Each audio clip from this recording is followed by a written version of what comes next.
Just prepping everything for our little makgeolli date while Eileen finishes up folding the laundry.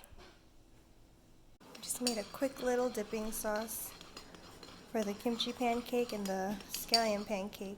Just a little side of kimchi and my homemade daikon, my pickled radish. And this is our little dinner setup. Next to a laundromat.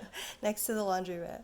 Closest thing we got to like a clay pot or a kettle. We'll just go with this. And we have gold bowls, but I just thought these bowls that we got from Hello Tokyo would be cute.